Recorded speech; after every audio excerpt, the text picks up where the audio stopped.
Biodiversity का हमारे जीवन में क्या महत्व है, मुझे लगता है कि भारत से ज्यादा कोई अन्य इसके महत्व को नहीं समझ सकता। आप याद करिए, जब भी किसी भी सनातन धर्मावलंबी के घर में कोई मांगलिक अनुष्ठान होता है तो शांति पाठ होती है। उस शांति पाठ की शुरुआत केवल वहां पर रहने वाले व्यक्ति के कल्याण के लिए नहीं होती है। उसकी शुरुआत ही होती है कि द्यो शांति, पृथ्वी शांति, अंतरिक्ष शांति, आपह यानी जल में भी शांति हो, यानी वह संपूर्ण चराचर जगत के कल्याण की कामना के साथ वह मांगलिक अनुष्ठान शुरू होता है। और यह कहां से आया?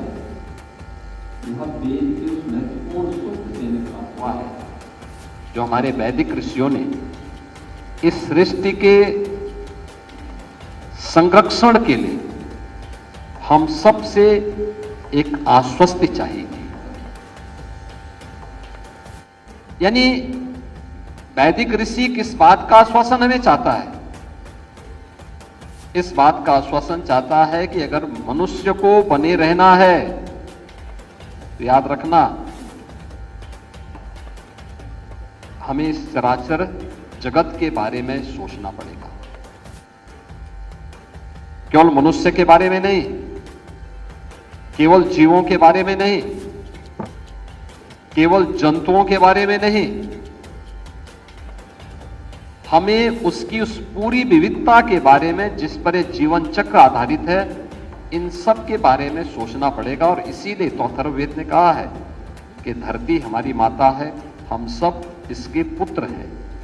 तो एक पुत्र के नाते हम अपनी जिम्मेदारियों का निर्वहन कितना कर पा रहे हैं, यह आज एक प्रश्न हम सबके सामने है।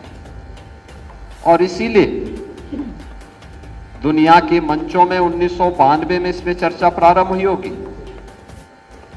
प्रधानमंत्री मोदी जी ने दुनिया को इस बात के लिए आश्वस्त किया कि 2070 तक भारत नेट जीरो के लक्ष्य को प्राप्त करेगा।